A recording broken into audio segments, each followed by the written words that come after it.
when you do want to shut this door, you have to be careful. This is actually the mains switch. This is what goes out of the mains through the mains lead. You have to make sure this is switched off. It says on there and off there, so it's got to be switched off. And also this switch here has got to be an off. And then you've got to fit them together. Right, just inside there, you've got to fit these two objects together like that. Then you'll find you can turn it on. And also to shut the door with this handle here. This handle here is just for shutting the door. This is to switch on and off. Never try to open the door up just by opening this handle. You must have the machine switched off as well, or else you're going to damage this on-off switch. This on-off switch, incidentally, you could pull at it and put a little lock inside there. You'll find you could actually push at it and pull this switch out and put a little lock in there if you wanted to. What I do is I take this handle. I'm not going to do it now, but you can wiggle it off with a screwdriver behind there. You can actually pull this handle off, and then it's a lot harder to open and close this panel. Then nobody's going to go in there, are they? So you can actually just remove this. You can actually open and close it with a screwdriver afterwards, but it's not so easy. It puts people off. So once you've got your baler all set up, you might want to just remove this. Okay, less people can go inside then. And of course you'll need the key in there on, and this switch down here on.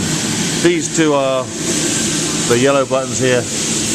You have to hold those two in when you want to eject a bale. You'll see me making a bale on one of my videos a little bit later.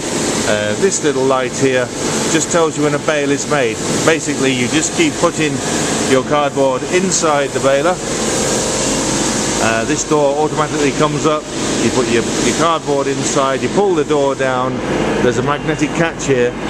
It's called an electromagnet on the top. Just up there on the top there's an electromagnet. So you don't slam the door down, you pull the door down and you give it a second just to engage. And the electromagnet engages, it holds the door down. And then you just come around to here. You'll see a little green light on. It says system ready. You press the start button and it'll take about 30 seconds for the plate to come all the way down to the bottom. It'll press and then go back up again. Okay, and when it goes back up, automatically this door gets released. Door flies up. You can put some more cardboard inside. You'll see us making it on one of my videos. I'm going to send you. It's actually going to be on my website very shortly, so you can actually see us operating the baler. It's very, very straightforward. Eventually the baler, when it's full, it's got some limit switches inside there on the side, and basically when the baler decides that it's full, you can make a smaller baler if you want to, but when the baler is full, a little light will come on here, says bale made. Okay, and also the plate which goes down and up, down and up, you'll only come up halfway on the last one. It's called a last chance feature, and when that happens you just put a piece of card across and then you pull the door down again. This time when you press the start button, the plate will go down and it will stay down. So it's a last chance feature. It just comes up halfway and it lets you put a good piece of card across the top. So if you like, you can make a sandwich of the bale. It's just so you can put a good piece of cardboard across so the wires will go around it afterwards. You pull the door down, press the button, the plate will go down and it will stay down. Now once the plate is down, you've got to then open the door. You'll see us doing this. To open the door, there is a little catch on here. On here there's a little catch on this handle. It's got to be one way to open it, one other way to close it. You'll soon find that out. It's quite straightforward. It's not rocket science. So you just flick a little catch on here to open it and a catch the other way to close it. And you can actually move these quite easy in your hand when it's loose. Okay, just click, click, click, click, click, and you can open this door. When you've got the door open, to actually eject the bale out of one of these, when you open the door, obviously this door, the top door will go up. To actually eject a bale, you have to have the door fully open. Okay, the door's got to be open as far as it will go. It only opens to about, I'd say about 100, 110 degrees. But when it's open, just here on the side, there's a little limit switch here, a little device, and when you've got the door open fully, then it will actually throw the bale out. So you've got your door open, and then you'll pass the wires through from the back. Pass the wires through.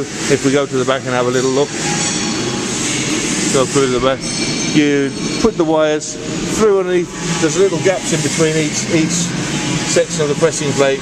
You just push the wires through. You can see I only put 4 cables, whether it's plastic or cardboard. I only put 4 cables through.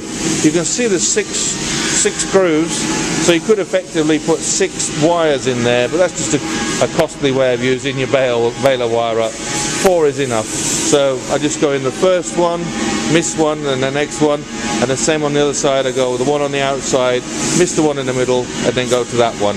So I just put the 4 wires through. You put them through before you make the bail. You put them through when you're going to set up your baler. You would put your wires through first, through the front with the door open, shut the door on it. Hopefully you'll get them in the grooves as well inside the baler machine. When the wires come out the back, you can stand on them to put a little kink in them, okay? And then when you bring them up here, if you look up at the top, I've got some little holes here. They're just here on each groove, and basically these wires, they do have a pointy end on them. So what we've done is, if this was up against the wall, obviously you want to keep yourself about 2 to 3 feet from any wall, but if you want to, instead of having all the 4 wires splayed all over the floor there, if you want to, I put my foot on the wire at the back and kink it, and I bring it up, and I put a kink on the other end and actually feed it through here. And that way you've got each wire coming from the bottom and up and through there. It's just waiting for, it's through there. Just put it in each hook at the end of the wire, through each one, and it's just waiting for when you want to tie the bail at the end. Okay? So that's just what those little bits of metal, those little holes are there for, is to put your wire ties in each one, so it's ready for towards the end when you've got your bail made. Just to be aware of this little thing at the top of the wire up and over door. If you look at the very top there, that is an electromagnet up there that engages when you pull the door down. Okay, you can actually feel it. If you pull the door down, don't slam it down, just pull it down, and it just takes a split second. You can feel it engage, and it sort of grips the door and holds it down. Okay, that's what holds it down under the pressure. Electromagnet. We've got another magnet down here which actually helps to operate the baler. There's 2 there. Again, looking at the wires there, they go up and over those pulleys and down inside the box section, and inside there's a very long cylindrical weight, weighs probably about 25-30 kilos in each side of the door, and so when you do stand the baler up, it's very important that you're conscious of the pulley there and having the wires going over each pulley, one on each side of the door. If we look at the top of the baler now, you can see a cap in the middle there.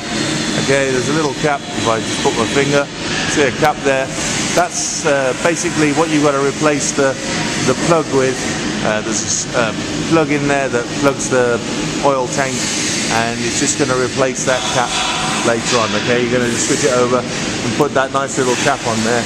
On the side of the tank, when you've got it all done, all upright, you should see that you've got plenty of hydraulic oil. There's a little gauge on the side there, and you'll have plenty of oil. Now, just to be aware, when the pressing plate is down, the oil looks lower than it is. Sometimes people think, oh my god, there's no oil in this machine, but that's because the pressing plate is down. When the plate goes up, it goes back up again. Whatever you do, don't fill the tank up if you've got the pressing plate down, because you might find that if you filled it, when the plate comes up, you're going to have oil coming out. Okay, it's just a thing to bear in mind. On all balers it's the same. We are taking a little while getting these ready. These are 270s. They're going to be lying on their sides in a little while. This is a 500. It's all ready to go. This is a 500 lying on its side on a pallet already. There's a 70 over there lying on its side, palleted already. We've got to get some banding. We're going to pick it up from our other factory in the morning. And then over there is a 250 with its back to us. There's a 500. It's all just being finished. And over there is, it looks like we got a 70 and a 250 just over there as well. I think that makes 9. Okay, there's more going on anyway. And here's all the pallets. These are really specially made, extra thick timber on these. and he's